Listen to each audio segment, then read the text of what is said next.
आके घेर लिया था और तब आपका राजा आपको छुड़ाने के लिए आया।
क्यों बुलाया, मुझे कितने दुखों को संसार में सहना पड़ा, कितना तड़पना पड़ा प्रभु।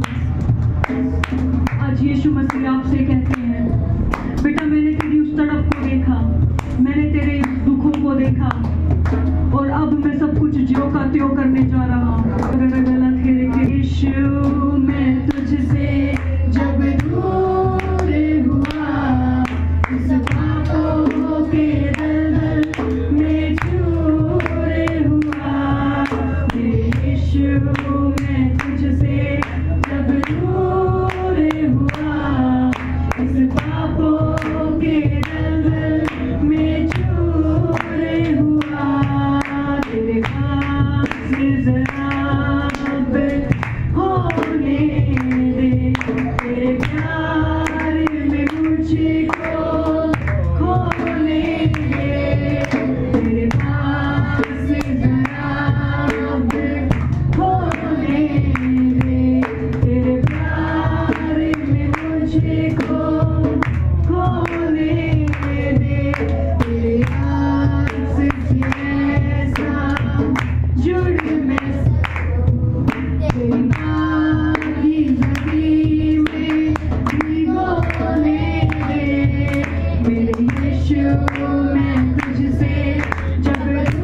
अपने हाथों को उठाकर यीशु मसीह को महिमा दे। हम सारी महिमा आपको देते हैं प्रभु। We give all glory to you Lord। हम सारी महिमा प्रभु हमारे जीवन में जितने भी भले काम, जो कुछ भी हुआ, हर एक बात के लिए प्रभु हम आपको महिमा देते हैं, क्योंकि उनको करने वाले प्रभु आप ही हैं यीशु। हमारे विश्वास के कर्ता आप हैं प्रभु। धन्यवाद प्रभु हमारे जीवन में भलाई को लेकर आने के लिए, नहीं तो बुराई ने कब का हमें नाश कर दिया था। आपकी उस भलाइयों के लिए धन्यवाद, आपकी उस भलाइयों के लिए धन्यवाद पिता। We thank you Lord, we thank you Jesus. हम आपको धन्यवाद करते हैं यीशु मसीह, आपकी करुणा, आपकी दया के लिए धन्यवाद प्रभु। मनुष्य ने हम पर दया नहीं करी, परंतु परमेश्वर ने हम पर दया करी। हम आपका धन्यवाद करते हैं। मनुष्य ने हमारा आदर नहीं किया, उन्होंने हमेशा हमें निरादर का बर्तन समझा, पर प्रभु परमेश्वर आज हम आपका धन्यवाद करते हैं कि आपने हमें आदर का पात्र बनाया है। जब मनुष्य ने हमारा अनादर किया तो प्रभु आपने हमारा आदर किया प्रभु। हम धन्यवाद करते हैं। We thank you Lord, we thank you Lord. हम धन्यवाद करते हैं यीशु मसीह, हम धन्यवाद करते हैं आपके बलिदान के लिए प्रभु। आज की सभा को आपके हाथों में देते हैं प्रभु। जितने लोग आए हैं प्रभु, हर एक के जीवन से व्यक्तिगत रीति से प्रभु आप अपने वचन के द्वारा बात करें और यहाँ पर लोग छुड़ाए जाए प्रभु।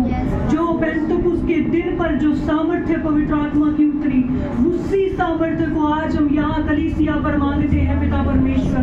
उसी सामर्थ्य के द्वारा प्रभु 2000 साल बीत गए हैं, पर परमेश्वर की सामर्थ्य कम नहीं हुई है।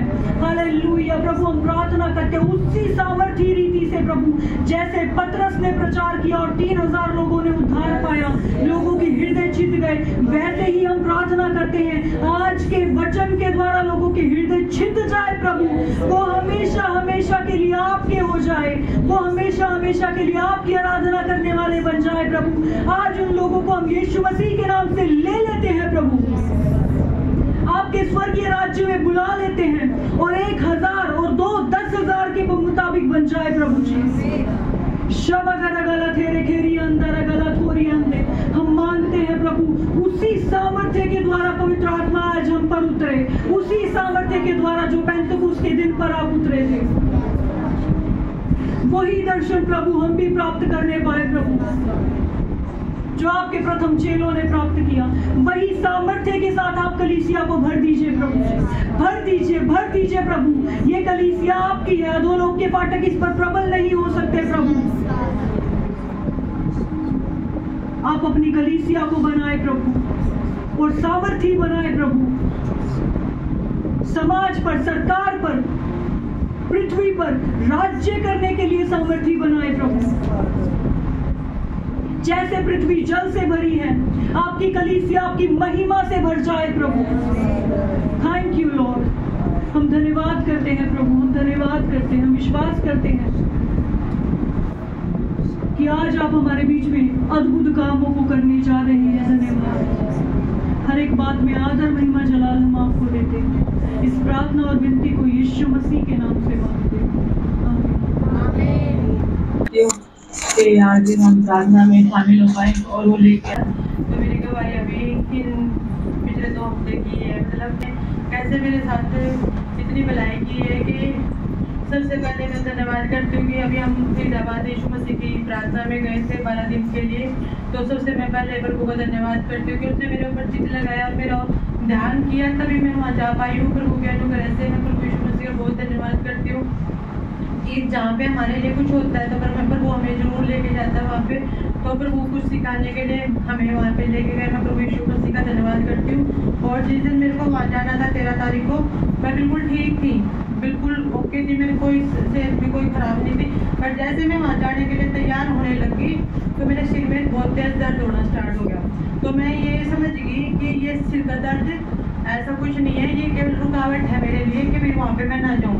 तो मैंने ऐसा कुछ नहीं, मैंने कहा होने दे दर्द। फिर भी मैंने शैतान को डांटा, मैं कहा तू रोक नहीं सकता मेरे को, मेरा प्रभु मेरे साथ है। तो मैं वचन डिक्लेयर करती रही, ना मैंने किसी को बताया कि मेरा दर्द है, और मैं चली गई और मैं पूरे रास्ते दर्द में गई। और वहाँ पे जाके मेरे को जाके क्या हुआ, फीवर हो गया, और फीवर भी हो गया, मेरे खांसी बोलते हैं जोगी। और पर फिर भी मैं वचन डिक्लेयर किया, मैंने किसी को बोला कि मेरे को ये प्रॉब्लम है। मैं बोली कोई नहीं, हो जाएगा मेरे को ठीक। यदि मेरा प्रभु मेरे को यहाँ लेके आया है तो मैं पूरी मीटिंग अटेंड करके ही जाऊंगी, तो मेरे को रोक नहीं सकता। क्योंकि जब भी हम किसी परमेश्वर की भलाई के लिए आगे बढ़ते हैं तो शैतान हमें रोकने के लिए आता ही है। ये तो मैंने पिछली बार भी जब मैं मीटिंग में गई तब भी मैंने देखा। तो पर प्रभु का इतना धन्यवाद हुआ कि मैंने अपनी पूरी प्रार्थना, जैसे हमारी सुबह से लेकर शाम तक प्रार्थना होती थी, मैंने वो भी अटेंड की। मैंने जो मेरी सेवा मिली हुई थी वहाँ पे वो भी मैंने पूरी की। प्रभु ने मेरे को अपनी सामर्थ्य दी, अनुग्रह दिया कि मैं वो कर पाई। और प्रभु यीशु मसीह का बहुत बहुत धन्यवाद है कि मैं 2 दिन के बाद जैसे मेरे को हो जाता था, तो फिर भी मेरी जो ड्यूटी लगी हुई थी वहाँ पे, मैंने सोचा नहीं, मैंने अपनी सेवा पूरी करनी है। मैं ऐसे अपनी सेवा से पीछे नहीं हो सकती, मैं इन परीक्षाओं से नहीं, इनको जमित करना ही है मेरे को। तो मैंने अपनी सेवा पूरी की उस दिन, और जैसे मैंने अपनी वो सेवा पूरी की तुरंत मैं चंगी होगी। प्रभु यीशु मसीह का इतना धन्यवाद है। ना मेरे को कोई टैबलेट लेनी पड़ी ना कुछ, प्रभु ने मेरे को उस दिन पूर्ण रूप से चंगाई दी। प्रभु यीशु मसीह का बहुत बहुत धन्यवाद करती हूँ।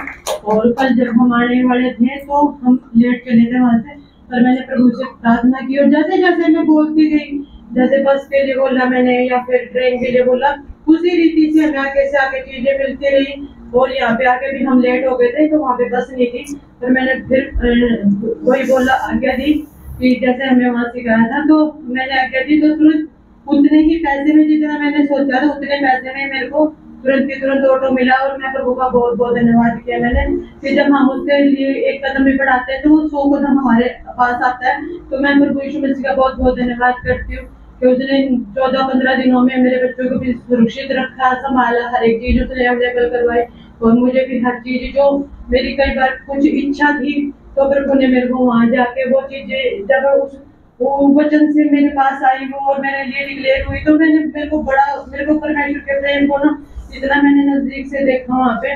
तो मैं बहुत खुश हुई कि प्रभु ने कहा, मेरी कितने साल की प्रार्थना थी वो, और मैं उसको भूल भी गई थी। पर मैं बार बार मैं जब परेशान होती थी तो मैं प्रभु को बोलती थी, तो प्रभु ने वहाँ जाके मेरे को उस चीज को क्लियर किया। तो मैं प्रभु यीशु मसीह का बहुत बहुत धन्यवाद करती हूँ। और मैं पास्टर जी का, भाई का, सिस्टर का भी धन्यवाद करती हूँ कि कई बार हम क्या होता है कि भाई हमारा जाने का मन नहीं होता, हम सोचते हैं कि चलो यही सीख लेंगे, पर कुछ जो चीज हमारे लिए बेहतर होती है तो हमारे अपने हमें जबरदस्ती करके कहते हैं या कुछ भी करके कहते हैं, तो हम उनकी आज्ञा मान के जब चलते हैं तो वो एक परमेश्वर की आज्ञा ही होती है। तो उनकी जो आज्ञा समझ के मैं वहाँ गई तो मैं बहुत ही ब्लेस महसूस किया। मैंने वहाँ जाके जो सीखा उसके लिए मैंने बहुत बहुत धन्यवाद किया। और मेरे को वहाँ पे कुछ बोझ दिखा, मैं जैसे कुछ एक टॉपिक था, तो वहाँ पे जब प्रार्थना हुई थी तो मेरे को रानी सिस्टर की बड़ा वो हुआ, तो मैंने प्रार्थना की उसी प्रार्थना में कि प्रभु जो भी वो टॉपिक था उसी के लिए मैंने प्रार्थना की कि प्रभु मेरे को चाहिए है। और मेरे को बहुत बहुत महसूस हो रहा रानी के लिए। और जैसे मैंने प्रार्थना की तो मेरे को शुक्रवार को ऐसा लगा कि मैं उससे बात करूँ, पर मेरे पास फोन नहीं था क्योंकि हमारे फोन वहाँ जमा हो जाते थे।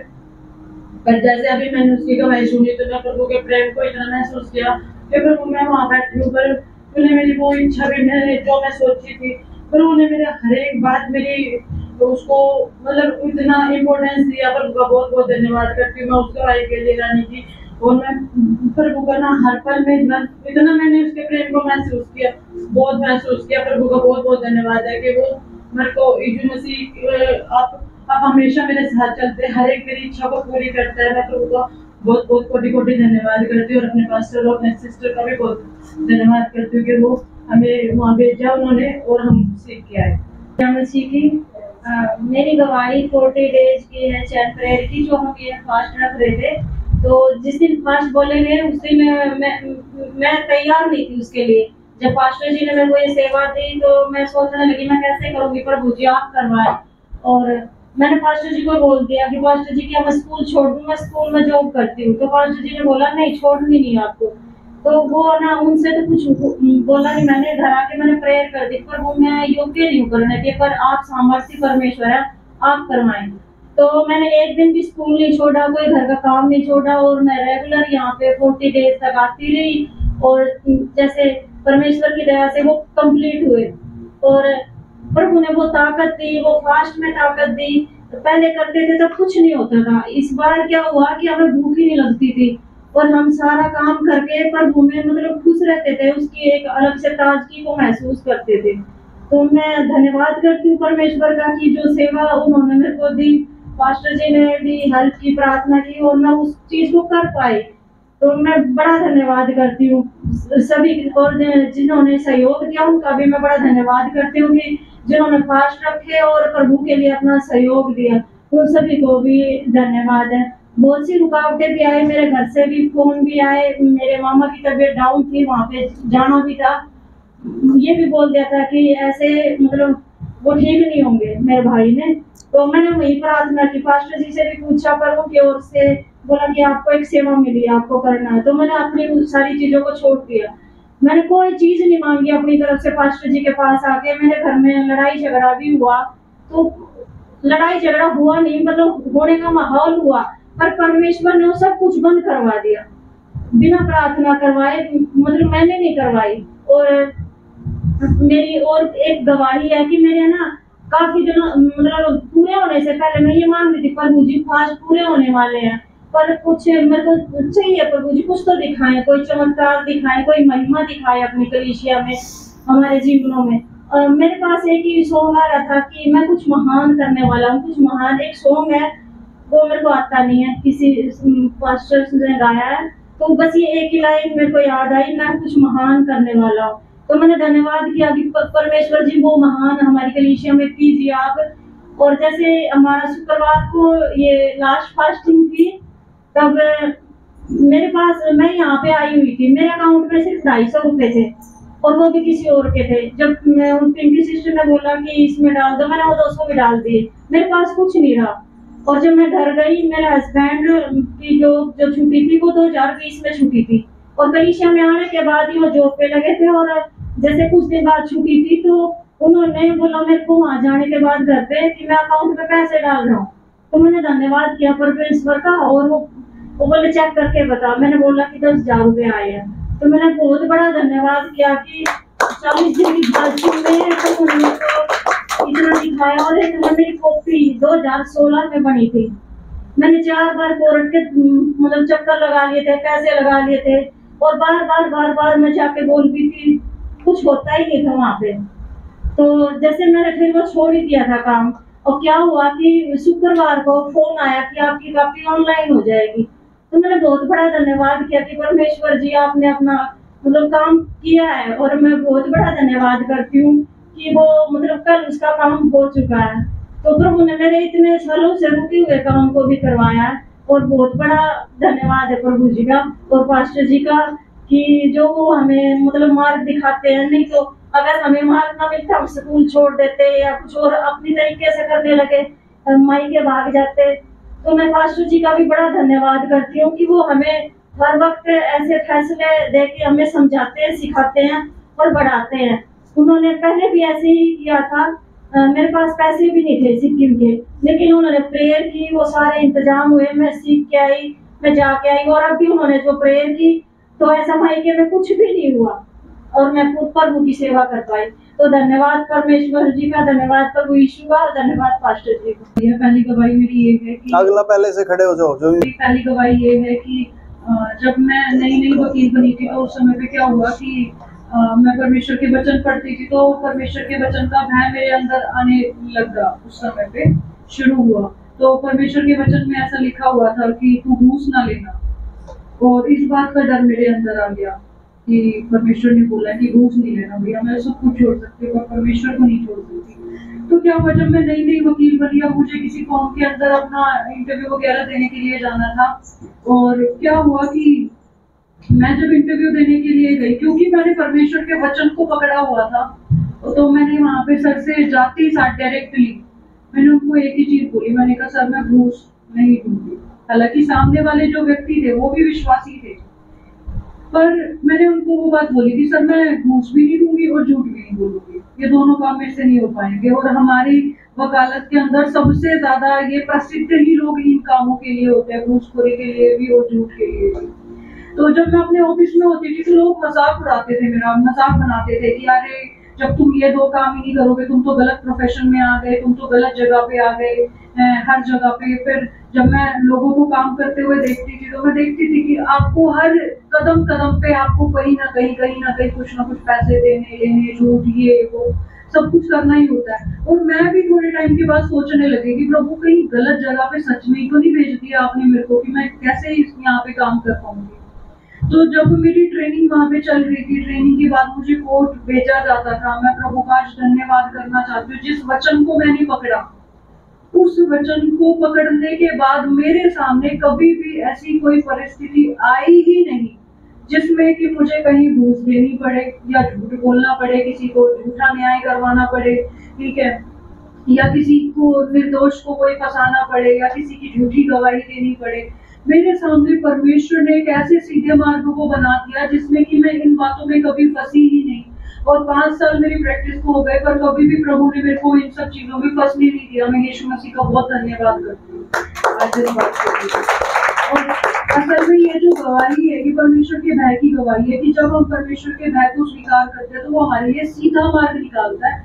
हम फिर संसार की गड़बड़ियों के अंदर फंसते नहीं है। दूसरी गवाही मेरी ये है, जब मैं प्रभु में नई आई थी तो क्या होता था कि मैं रात को प्रभु में आने से पहले एक रात को मंत्र पढ़ के सोती थी, कोई गायत्री मंत्र वगैरह पढ़ के मैं सोती थी।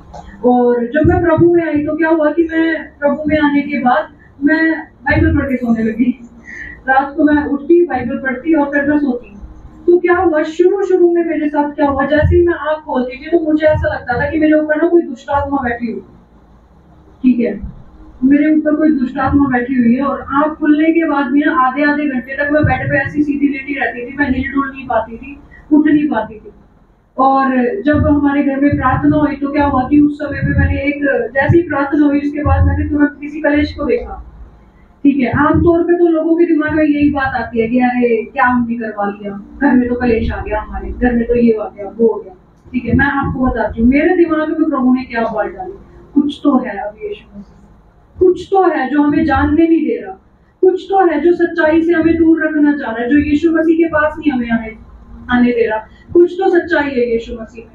मैंने क्या करा, मैंने इस बात को पकड़ के मैंने और ज्यादा प्रार्थना करना शुरू किया, मैंने वचन पढ़ना शुरू किया, ठीक है। और करते करते बहुत सारे संघर्ष मेरे सामने तो आए। एक बार रात को क्या हुआ कि मैं रात को उठी, मैंने बाइबल पढ़ी, सिर्फ एक पेज पढ़ा और मैं पढ़ के सो गई। और तुरंत रात को 12 से आई गेस 12 के बाद मेरे को एकदम से मेरी आंख खुली और मैं ऐसे उठी जैसे कि मैं सोई ना हूँ। उठ के मैं किचन में गई पानी पीने के लिए और जैसे ही मैं पानी पी रही थी तो हमारे किचन के साथ में ही एक रूम था, तो मैं पीछे मुड़ के देखने लगी और उस रूम में अंधेरा हो रखा था और वो दरवाजा ऐसे खुल के एकदम से बंद हुआ। तो मैंने कुछ देख लिया वहां पे, उस समय पे रात को मैंने कुछ देख लिया और मैं तुरंत बेहोश होके वहीं पे गिर गई, किचन में ही गिर गई। और मैं गिरी भी बहुत बुरी तरीके से थी। तो फिर मम्मी आई, मम्मी ने उठाया, मुझे उठाने की कोशिश करी, मैं उठ ही नहीं पा रही थी उस समय पे। फिर सुबह जब मुझे उठाया तो मेरे से पूछा कि रात को क्या हो गया था। बहुत दिमाग पे ध्यान देने के बाद मुझे याद आया कि मैंने कुछ एक परछाई को उस कमरे से निकलते हुए देखा। और मैं प्रभु का धन्यवाद करती हूँ कि जब हमारे घर में यीशु मसीह आए, हमारे घर की सारी दुष्टताएं निकल के भागने लगी। वचन में लिखा हुआ वो एक द्वार से आएंगे और 7 द्वारों से भाग जाएंगे।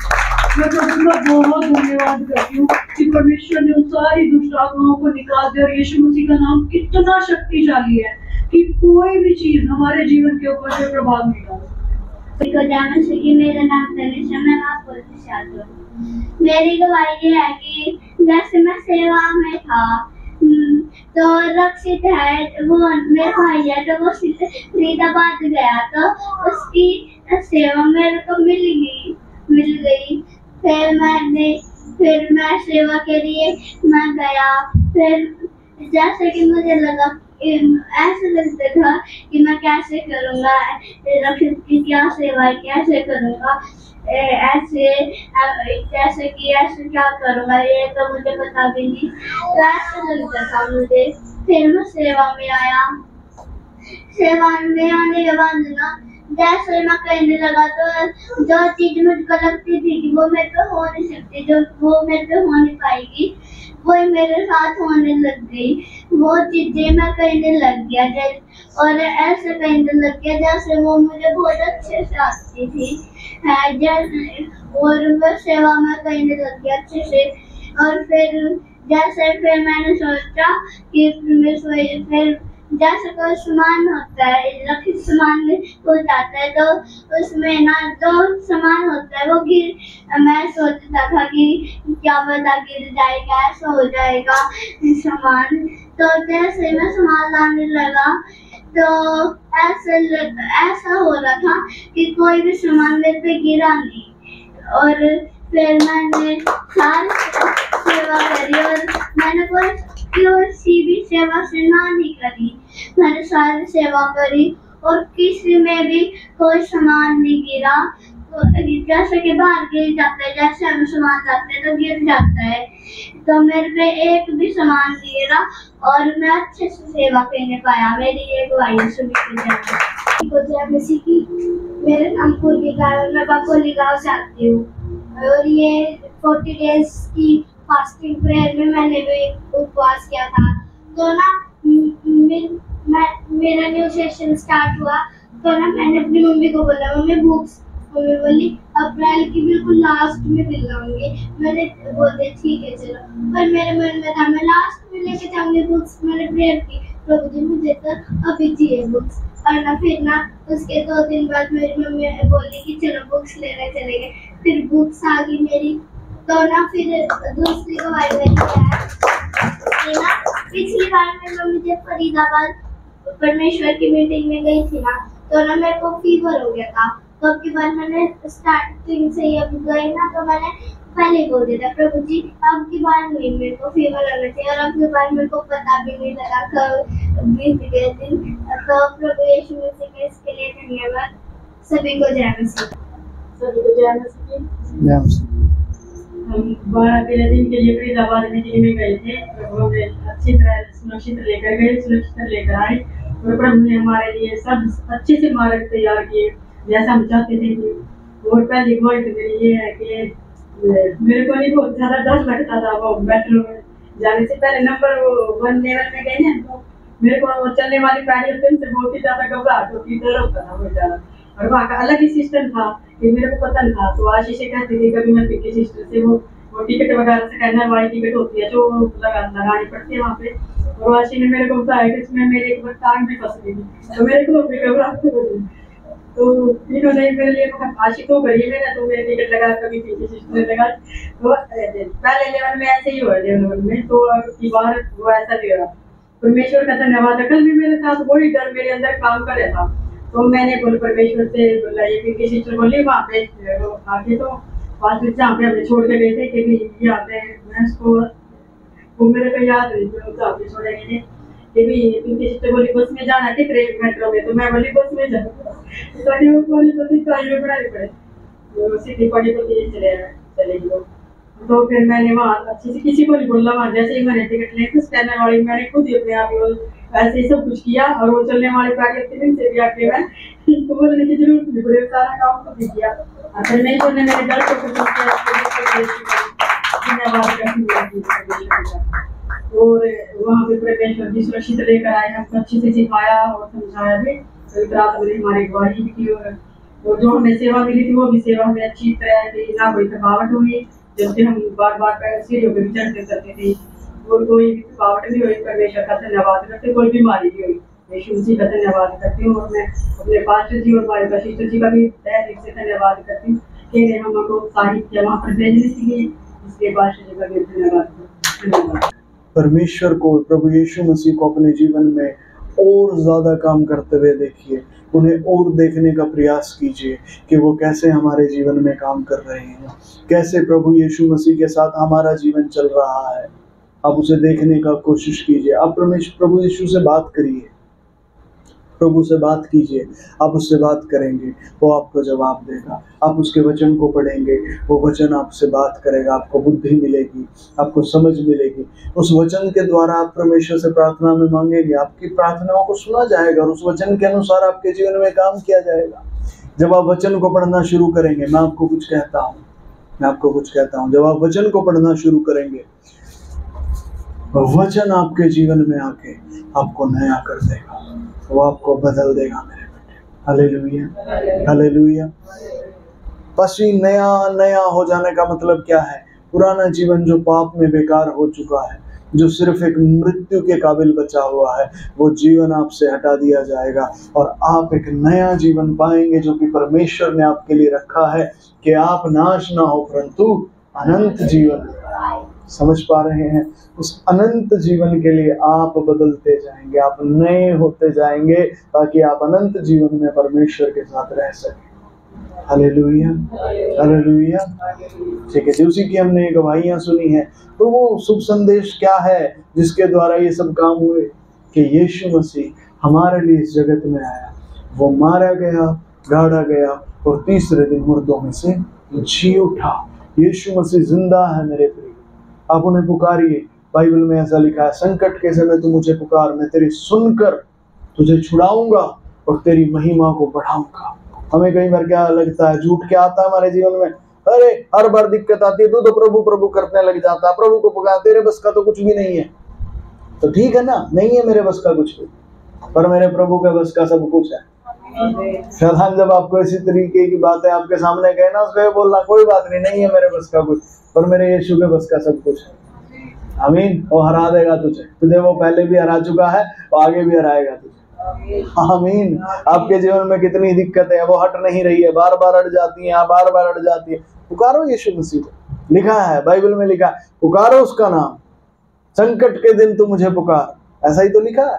पुकार संकट के दिन, संकट तेरे सामने, पुकार, क्यों नहीं पुकार रहा?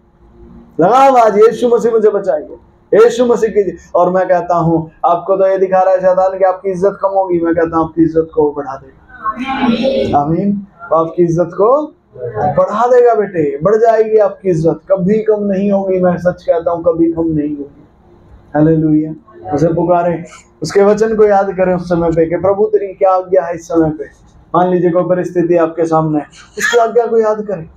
अरे प्रभु ने इस समय के लिए क्या आज्ञा दी है, जब आपके सामने वो आज्ञा आ जाए आप उस आज्ञा को मान लीजिए। मैं कहता हूँ आपकी वैल्यू बढ़ जाएगी।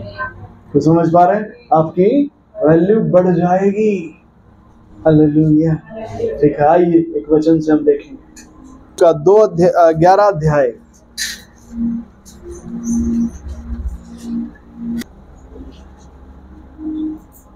नीति वचन 11 अध्याय 2 वचन।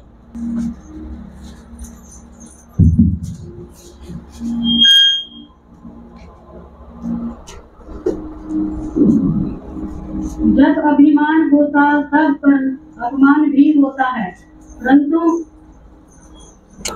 परंतु नम्र लोगों में बुद्धि होती है। हालेलुया। एक प्रार्थना करेंगे। प्यारे प्रभु जी, आपके वचन के द्वारा आज हम सबको आप आशीषित करें। धन्यवाद प्रभु, हर एक भाई और बहन आशीषित हो और आपकी चुनी हुई हर एक भेड़ों तक आपकी आवाज पहुंचे प्रभु। इसके लिए आप की सामर्थ्य काम करे, सारी रुकावटें नाश हो, उन पर दंड हो, श्रापित हो और हट जाए। तो प्रभु आपकी आशीष आपकी आज्ञा मानने वालों पर ठहर जाए, यीशु मसीह के नाम से। आमीन, आमीन। हालेलुया। देखिए नीति वचन 11 का 2 में पढ़ता हूँ, जब अभिमान होता तब अपमान भी होता। अभिमान अपमान को ले आता है।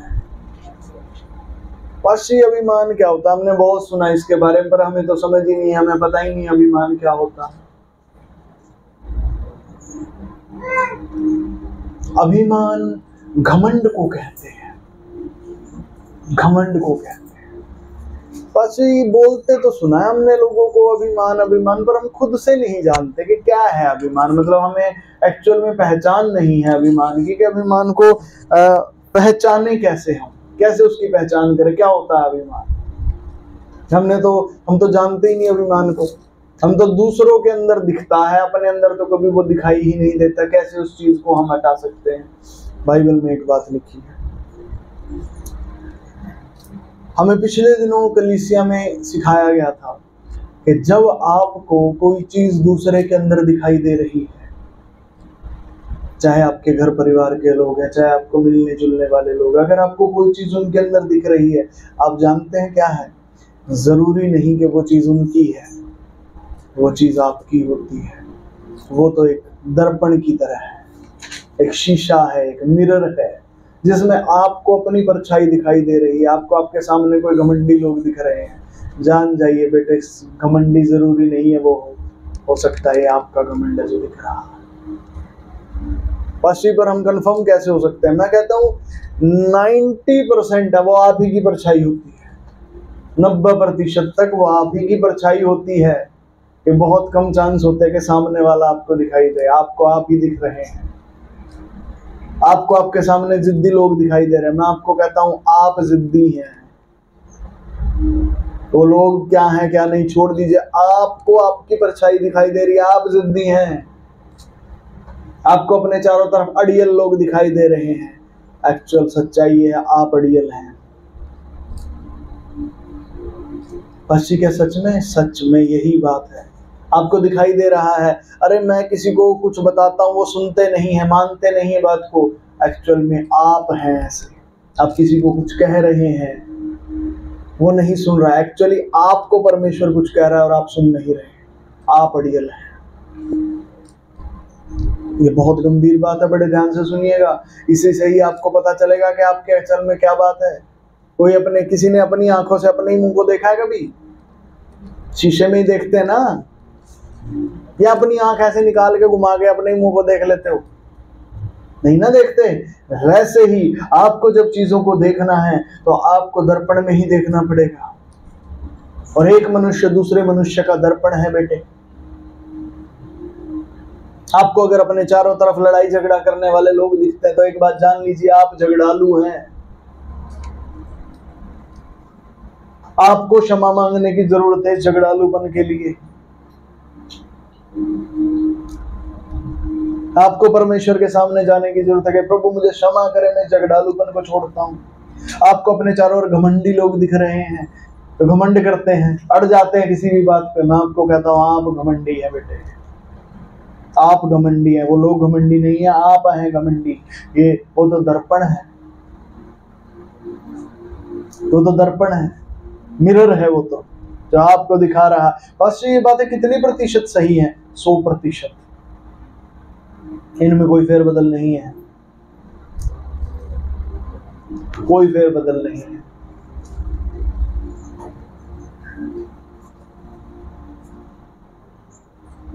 पास्टर जी सच बताइए, सच में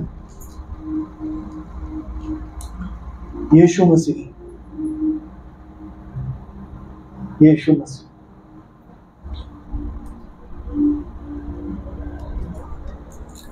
निकाल लीजिए, बाइबल में निकालिए तो बताऊंगा। यूहन्ना की पुस्तक,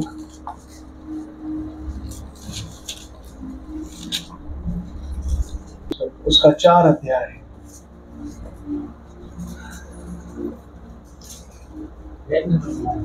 134 नए नियम में 134 आगे।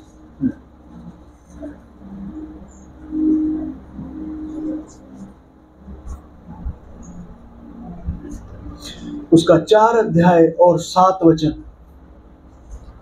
पढ़ना शुरू करें। इतने में एक सामरी स्त्री जल भरने आई। यीशु ने उससे कहा, मुझे पानी पिला, क्योंकि उसके चेले तो नगर में भोजन मोल लेने को गए थे। उस सामरी स्त्री ने उससे कहा, तो यहूदी होकर मुझ सामरी स्त्री से पानी क्यों मांगता है? क्योंकि यहूदी सामरियों के साथ किसी प्रकार का व्यवहार नहीं रखते। यीशु ने उत्तर दिया, यदि तू परमेश्वर के वरदान को जानती और यह भी जानती कि वह कौन है जो तुझसे कहता है, मुझे पानी पिला, तो तुझसे मांगती और वह तुझे जीवन का जल देता। हालेलुया। ध्यान दीजिए, यहाँ पे एक सामरी स्त्री है। सामरी स्त्री जानते हैं कौन थे? यहूदी वो लोग थे जो परमेश्वर की आज्ञाओं को मानते थे, पवित्रता में जीवन बिताते थे। सामरी लोग वो थे ये परमेश्वर की आज्ञाओं को नहीं मानते थे। ये इनके लिए व्यभिचार करना आम बात है, एक से ज्यादा पति रखना आम बात है, ये व्यभिचारी होते हैं, ठीक है। ये परमेश्वर की आज्ञाओं को नहीं मानते थे, ठीक है। इसीलिए यहूदी लोग इनसे बातचीत ही नहीं करते थे। इनको यही समझा जाता था तो घृणित लोग है, बेकार लोग है, कोई बात ही नहीं करता था। समझ रहे हैं? अब ये देखिए, यीशु मसीह जब इस सामरी स्त्री के पास आए, वो इससे कहते हैं मुझे पानी पिला। इनके हाथों से कोई पानी नहीं पीता। क्यों? क्योंकि इनको घृणित समझा जाता है, बेकार और गिरा हुआ समझा जाता है। यीशु मसीह आके इनको कहते मुझे पानी पिला। ये स्त्री कहती भाई तू यहूदी हो के मुझसे पानी क्यों मांगता है? इस स्त्री को लगा भाई कैसे कैसे मांग सकता है, इसके कपड़े तो यहूदियों वाले हैं, ठीक है, लगता भी यहूदी है दिखने में भी, मेरे से पानी कैसे मांग रहा है ये? पता क्यों? यीशु मसीह को उस स्त्री में कोई सामरी नहीं दिख रहा था, कोई व्यभिचारी नहीं दिख रहा था। उसे उस स्त्री में एक परमेश्वर की पुत्री दिखाई दे रही थी जो अपने पापों में फंसी हुई है, बस जो उलझी हुई है कहीं अपने जीवन में, जिसको निकलने के लिए रास्ता चाहिए, जिसे कोई हाथ चाहिए जो उसे पकड़ के ना खींच ले, उसे बचा ले उस दिक्कतों में जिनमें वो फंसी हुई है। आप कुछ समझ रहे हैं मेरी बात को? बड़ा ध्यान दीजिएगा, ठीक है। क्यों? जानते हैं, यीशु मसीह के अंदर पाप नहीं है, वो पवित्र है। जब आप पवित्र दशा में होते हैं तो आपको आईने में भी पवित्रता दिखाई देगी। कुछ समझ आया कि नहीं आया? आप जब सुसमाचार सुनाने के लिए जाते हैं, आपको समझ नहीं आता किससे सुनाऊं, क्या बात करूं, कोई मानता नहीं है। पता क्यों? आप अड़ियल हैं, आप नहीं मानते परमेश्वर की कोई भी बात, हर बात में अड़ जाते हैं आप, इसलिए आपकी कोई नहीं मानता। आपको आपका आईना दिखाई दे रहा है। ये भाई साहब यीशु मसीह, उस समय तो ये क्रूज पर नहीं चढ़े थे, परमेश्वर के पुत्र उस समय क्रूज पर नहीं चढ़े थे, उस समय तक पापों को नहीं उठाया था। यीशु मसीह क्या कर रहे हैं? एक सामरी स्त्री के अंदर उन्हें, एक व्यभिचारी स्त्री के अंदर उन्हें व्यभिचारी स्त्री, पापी स्त्री नहीं दिखाई दे रही।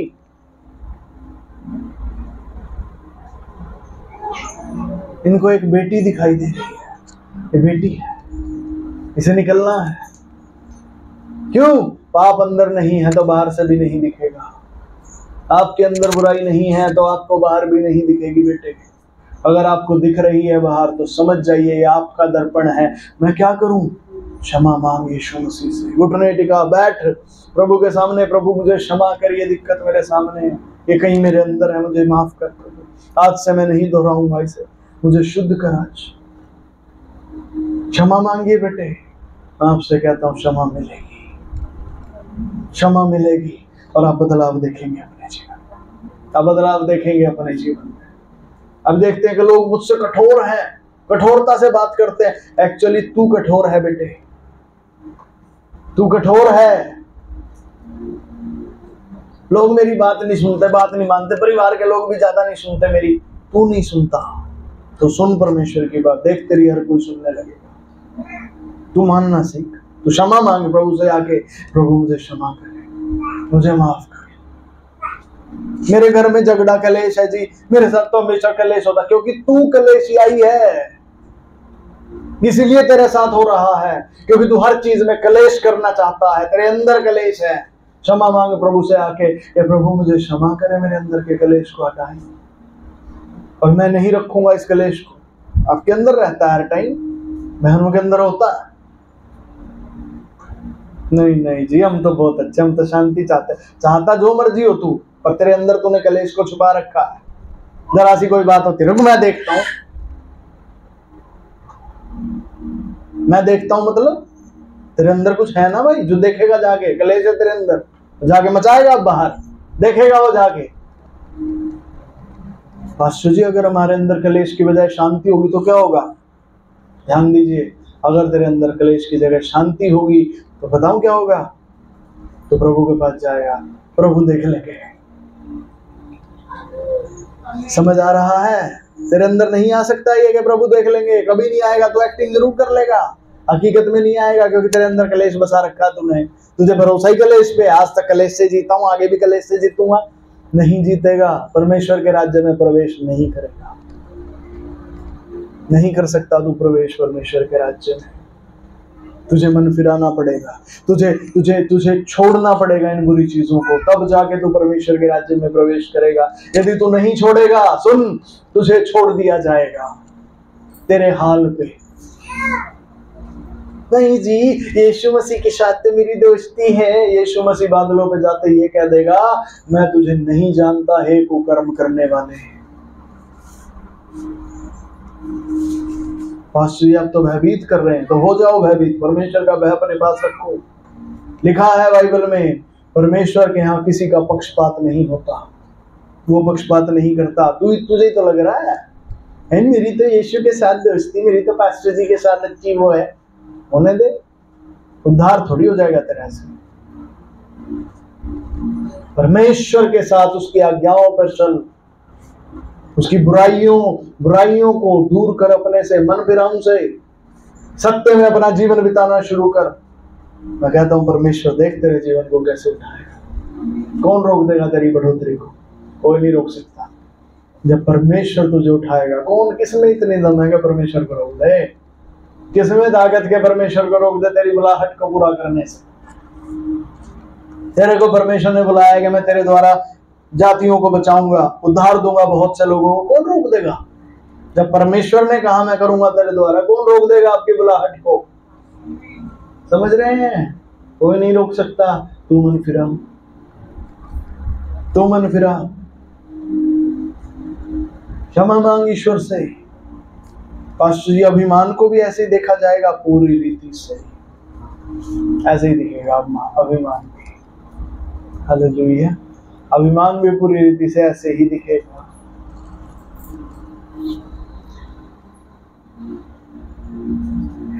पास्टर जी पर फिर भी डाउट और कंफ्यूजन तो रहेंगे, नहीं रहेंगे? नहीं पास्टर जी कैसे नहीं रहेंगे? आपके सामने एक गिलास में दूध लेके आया जाए, एक गिलास में पानी लेके आया जाए, बाहर से दोनों गिलास एक जैसे दिखाई देते हैं, आपको पता चल जाता है कि इसमें दूध है किसमें पानी?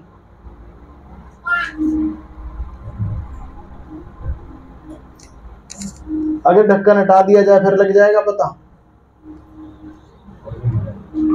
मान लीजिए एक गिलास है, ऐसा ही एक और गिलास है, ठीक है जी, उसमें एक में दूध डाल दिया, एक में पानी डाल दिया, अभी तो ढक्कन लगाया, ढक्कन को हटा दूं मैं और फिर आपको दिखा दूं, आपको पता चल जाएगा? अभी भी नहीं चलेगा? देख के पता चल जाएगा ना? तो आपको पता चल जाएगा चीजों के बारे में कि कौन सी चीज आपके अंदर है, कौन सी चीज सिर्फ सामने वाले के अंदर है। आप आईना देखते हैं, कितनों ने देखा है आईना? मिरर देखा सभी ने, ठीक है। आपको पता चल जाता है कि जब मिरर के सामने आप जाते हैं, मिरर पे आपको कुछ काला काला दिखाई दे रहा है, आपको पता चल जाता है शीशे के ऊपर लगा हुआ है कि मेरे मुंह पे लगा हुआ है, हो जाता है ना? वैसे ही आपको पता चल जाएगा कि जब आप सामने वाले के अंदर कोई चीज देख रहे हैं, ये सामने वाले के अंदर है या मेरे अंदर है, आपको पता चल जाएगा। आमीन। आप समझ जाएंगे, उलझेंगे नहीं वहां पर। हालेलुया। समझ पा रहे हैं? पर ज्यादातर मैंने बताया 90% तक आपको वही दिखता है जो आपके अंदर है।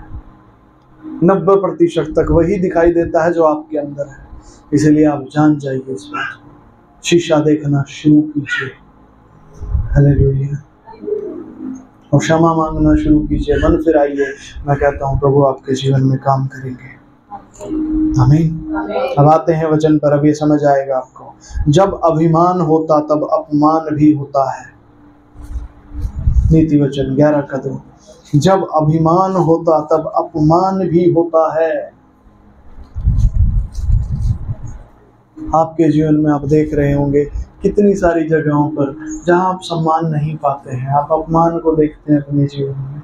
मैं आपसे कुछ बताना चाहता हूँ, अपमान अभिमान की वजह से होता है।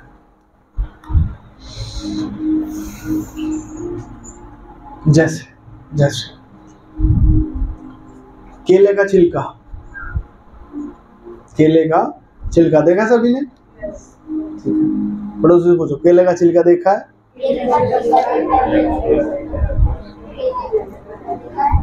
अब केले का छिलका अगर है तो भाई केला भी होगा, पक्का है ना।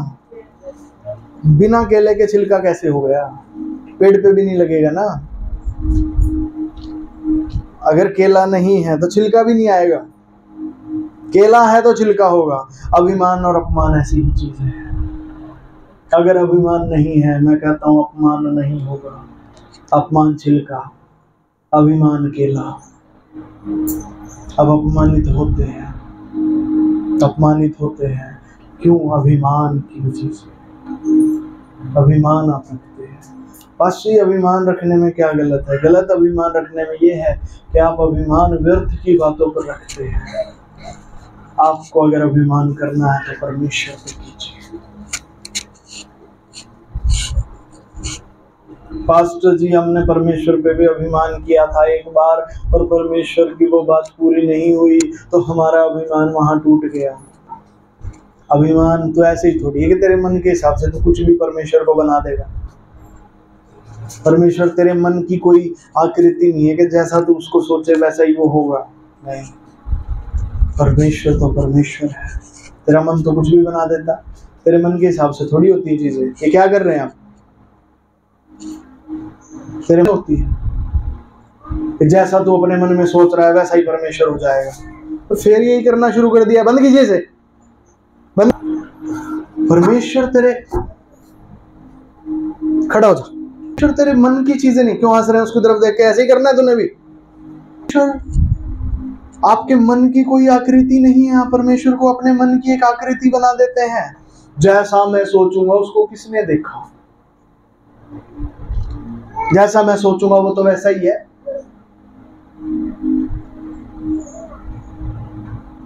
ऐसा नहीं है, वो ऐसा नहीं है। तो पास्टर कैसा है परमेश्वर? फिर हमें बता दीजिए जरा। जो वचन आपके सामने है, परमेश्वर वचन ही परमेश्वर को प्रकट कर रहा है। अगर परमेश्वर का वचन कोई बात कह रहा है, आप जानिए कि परमेश्वर ऐसा है। और श्री बाइबल में लिखा है ऐसे, हाँ, यीशु मसीह ने कहा, तुमने मुझे देखा है तो तुमने पिता को देखा है। जिस किसी ने मुझे देखा उसने पिता को देखा, क्योंकि इकलौता पुत्र जो पिता की गोद में है उसी ने पिता को प्रकट किया है। किसी ने परमेश्वर को नहीं देखा, केवल पुत्र ने। और जिसने पुत्र को देखा उसने पिता को देखा है। हालेलुया। ठीक है जी। जिसने पुत्र को देखा, जिसने वचन को देखा, जो वचन से मिला है वो पिता से मिला है। अगर आप वचन को नहीं जानते और नहीं मानते, अगर आपके जीवन में वचन नहीं है, आप परमेश्वर से आपका कोई लेना देना नहीं है। अगर आप नहीं सुनते वचन की तो आप परमेश्वर को नहीं जानते, आप मानते ही नहीं उसकी बात को। नहीं पास्टर जी, परमेश्वर की सारी बातें मानी नहीं जाती। माननी नहीं जाती नहीं है, तेरा घमंड है, तेरा अभिमान है जो तू मानता नहीं। क्षमा मांग प्रभु से, ये क्षमा मांगने की जगह है। तू नहीं मानता इसलिए तेरी कोई नहीं मानता। तू मान, पास्टर नहीं मानी जाती। क्षमा मांगना जाके अपने भगवान के लिए, अपनी अनाज्ञाकारिता के लिए क्षमा मांग। वहां पे ये बहाना थोड़ी है, नहीं मानी जाती जी प्रभु की बात, ये कोई बहाना थोड़ी है। क्षमा मांग प्रभु से, मांग क्षमा, बैठ उसके सामने। जब तू क्षमा मांगेगा, उसके सामने बैठेगा, तुझे क्षमा किया जाएगा और देख फिर मानी जाएगी, तेरा आज्ञाकारिता आएगी। Hallelujah, hallelujah. समझ रहे हैं मेरी बात को? अब ध्यान दें। परंतु नम्र लोगों में बुद्धि होती है। पड़ोसी से बोले, नम्र लोगों में बुद्धि होती है।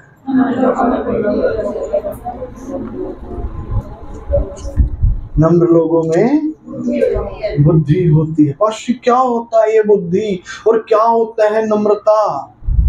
नम्रता क्या होती है?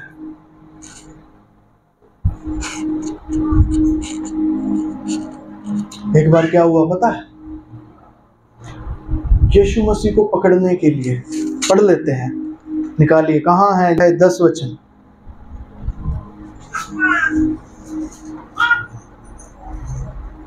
पढ़ दे कोई जन। तब शमौन पतरस ने तलवार जो उसके पास थी खींची और महायाजक के दास पर चलाकर उसका दाहिना कान काट दिया। उस दास का नाम मलकुस था। तब यीशु ने पतरस से कहा, अपनी तलवार मैदान में रख। जो कटोरा पिता ने मुझे दिया है, क्या मैं उसे न पीऊं? हाँ, अब देखिए ये क्या हुआ। यीशु मसीह को पकड़ने, जिस समय यीशु मसीह को क्रूस पर चढ़ाया जाना था, उस समय क्या हुआ कि उसको पकड़ने के लिए लोग आए। उसे पकड़ने के लिए जब वो लोग आए तो यहाँ पर क्या देखा जा रहा है, वहां पर यीशु मसीह का एक चेला, उसने क्या किया, और लोग उसे पकड़ने के लिए आए, उन्हें तलवार निकाली और उसका कान काट दिया। दिखा पकड़ के, मेरे गुरु को लगा के दिखा हाथ, ठीक। और ये काम प्यार से नहीं होता, बड़ा गुस्सा किसी को आता है, क्योंकि गुस्सा आया उनको। यीशु मसीह वहां कह रहे हैं, तो मेरे को रात में क्यों पकड़ने आए हो भाई? जब दिन में मैं खुल्लम खुल्ला प्रचार करता हूँ तो दिन में आ जाते हैं मेरे से मिलने। अब ये चोरों की तरह क्यों आए हो तुम मेरे को पकड़ने के लिए रात? ठीक है, इसको गुस्सा आया, गुस्सा आते कान उड़ा दिया, कान काट दिया उसका। आप जानते हैं यीशु मसीह ने क्या कहा पतरस को? यीशु मसीह ने ये नहीं शाबाशी नहीं दी, शाबाश मेरे चेले, वाह देख तू कितना प्यार करता है मेरे से, नहीं। उसको बोला तलवार मैदान में रख। ये क्या कर दिया? आपको क्या लगता, मान ली होगी पतरस ने यीशु मसीह की बात? बताओ, मान लिया? पक्का मान लिया। इसको कहते हैं नम्रता। जब आपका पिता जो कहता है मान लेना है, जब जो कहा जाए मान लो, दिस इज नम्रता। समझ पा रहे हैं? अभिमान ऐसा नहीं होता, वो नहीं मानेगा।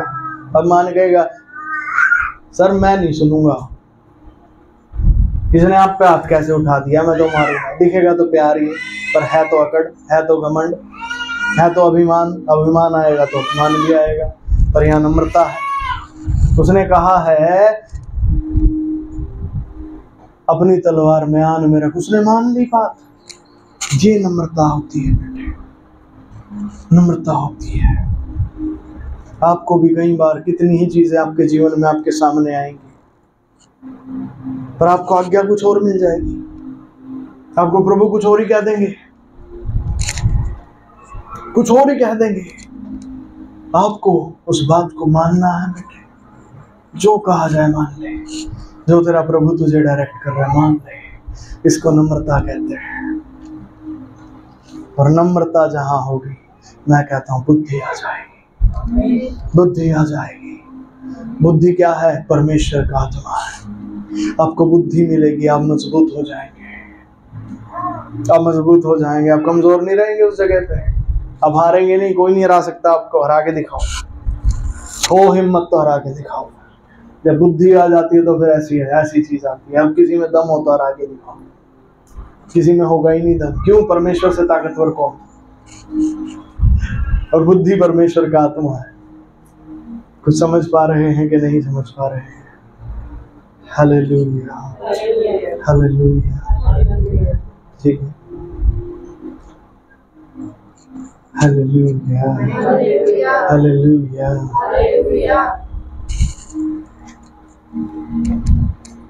नम्र लोगों में बुद्धि होती है।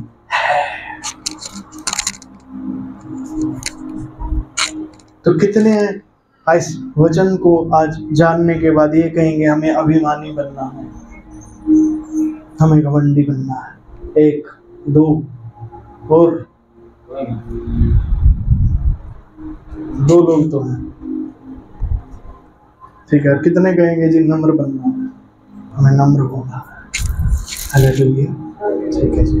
अब पड़ोसी, ये दोनों में हाथ उठाने वाले ये कौन से हैं? तो दोनों में नम्र भी बनना है, अभिमानी भी बनना है। पड़ोसी को बोलो नम्र बनो,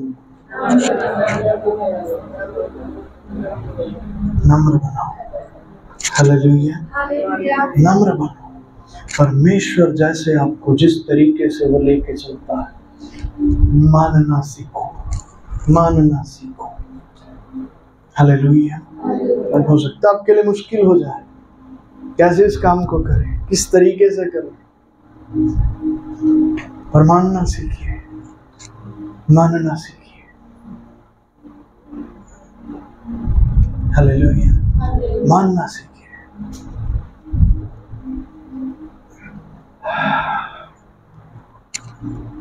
मैं गवाही देता हूं नम्रता की, पर यह मैं इसीलिए नहीं कि मैं कोई अपनी तारीफ कर रहा हूं, ये गवाही मैं इसलिए दे रहा हूं कि मुझे घमंड है परमेश्वर पे, ठीक है, कि वो नम्र बनाता भी है। हालेलुया। अभी पिछले दिनों क्या हुआ कि जैसे हर परिवार में होता है, हर घर में होता है, क्या होता है कि माता पिता जो है संपत्ति बच्चों में बांट देते हैं, उसके बाद बच्चे अपना अलग अलग रहते हैं। हर परिवार में ऐसा ही होता है, ठीक है। तो ऐसा ही हमारे घर में भी हुआ, ठीक है। मेरा विवाह हुआ और विवाह होने के बाद चलो ठीक है जी, अब अलग रहना है तो अपना अलग रहेंगे, ठीक है। तो उस समय क्या हुआ, संपत्ति बांटने की जब बात आई तो मेरे साथ क्या हुआ कि मेरी जो माता जी हैं जिन्होंने संपत्ति को बांटना था, उन्होंने क्या किया,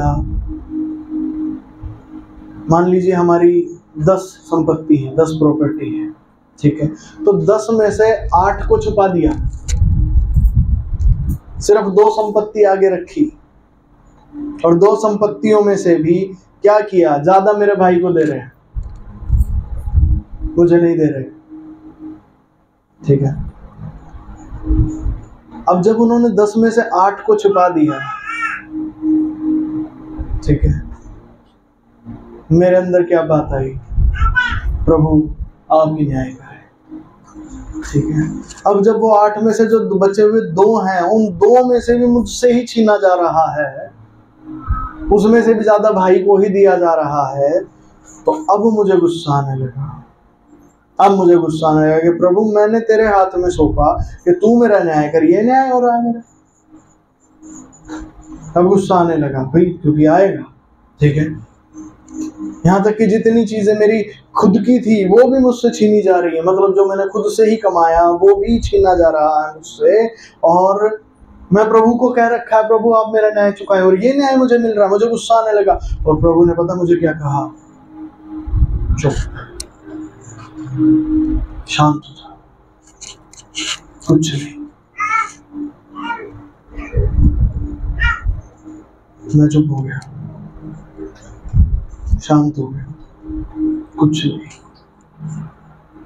फिर मुझे क्या बोला, माता और पिता का केवल आदर करना है,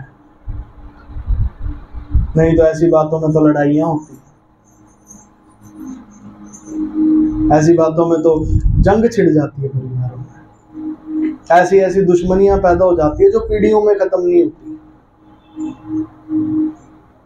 मुझे क्या कह रहे हैं प्रभु, केवल आदर करना है, केवल आदर करना है। और मेरे साथ क्या होता, उनकी एक एक बात सुनकर मुझे अंदर से गुस्सा बोल के आ रहा, प्रभु चुप। फिर वो मेरे को छेड़ते, फिर गुस्सा आता, प्रभु चुप।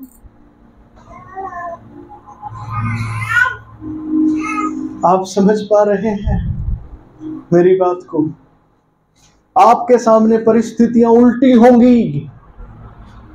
पतरस के सामने परिस्थिति उल्टी थी, जिसे हम पूज रहे हैं, जिसको हम अपना गुरु समझ रहे हैं, उस पर कोई हाथ डाल रहा है, हमारी बेइज्जती है, सच में होती है।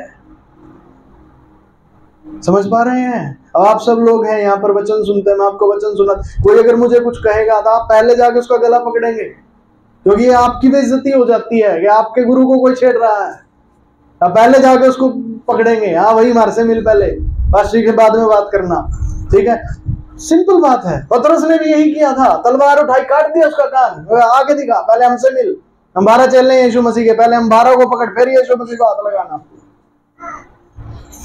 अब परमेश्वर की आज्ञा आई, पतरस वापिस डाल, तलवार वापिस करें। परिस्थिति उल्टी होगी, परमेश्वर आपको कुछ और उल्टा, आज्ञा कुछ और अलग दे देंगे। यहीं आपकी नम्रता का परीक्षण किया जाएगा, यहाँ आपकी नम्रता देखी जाएगी। क्या आप नम्र हैं? और एक बार में नहीं, हर बार देखी जाएगी, हर बार देखी जाएगी, बार बार देखी जाएगी। Hallelujah, hallelujah. और जब आप नम्र होंगे, आप में क्या पाई जाएगी? क्या पाई जाएगी? क्या पाई जाएगी? बुद्धि पाई जाएगी। आमीन, हालेलुया। और जब बुद्धि आप में आएगी, कोई आपको हरा नहीं सकता। आमीन, हालेलुया। क्योंकि परमेश्वर की बुद्धि जो आपको ताकत देगी, कोई सामना नहीं कर सकता उसका, कोई सामना नहीं कर पाएगा उसका। चाहे फिर वो कोई भी हो, टूटना ही पड़ेगा, उसे बिखरना ही पड़ेगा। अब यीशु मसीह की बात पतरस ने मानी। अब पतरस जाके लोगों को बातें बता रहा है, वो जाके यीशु मसीह के बारे में बता रहा है, लोगों को बता रहा है, अरे यीशु मसीह पवित्र आदमी था, वो परमेश्वर का पुत्र था, भविष्यवाणी के अनुसार पैदा हुआ था, और तुम लोगों ने उसे क्रूस पर चढ़ा दिया। पर चलो, मैं कहता हूं तुमने अज्ञानता में किया, पर अब ज्ञान ले लो, अब उसके नाम पर विश्वास करो तो उद्धार पा जाओगे। तुमने तो चलो जो किया सो किया, अब विश्वास कर लो, क्योंकि उसने तो तुम्हारे लिए जान दे दी। अब लोग पतरस की बात मान रहे हैं, क्यों? बुद्धि आ गई है। जब बुद्धि आप में आ जाएगी, मैं कहता हूं कोई आपका सामना नहीं कर सकता, कोई सामना नहीं कर सकता, चाहे फिर वो कोई हो, कोई क्यों ना हो। जब बुद्धि आप में प्रवेश करेगी तो आपका सामना कोई नहीं कर सकता, कोई आपको हरा नहीं सकता। आमीन, आमीन, हालेलुया, हालेलुया। जब अभिमान होता है तब अपमान भी होता है, परंतु नम्र लोगों में बुद्धि होती है। मैं कहता हूं आप भी परमेश्वर की आज्ञाओं को स्वीकार करके उन्हें मानना शुरू करें। तो जब नहीं मानी जाती, क्षमा मांगे, जान लीजिए कि आप में गड़बड़ है। तो हाँ, गड़बड़ आप में है, परमेश्वर में गड़बड़ नहीं है जो आज्ञाएं दे रहा। अरे प्रभु को सब पता, हमसे माननी नहीं जाती, प्रभु को ये भी पता तू अड़ियल है, तू जानबूझ के नहीं मान रहा।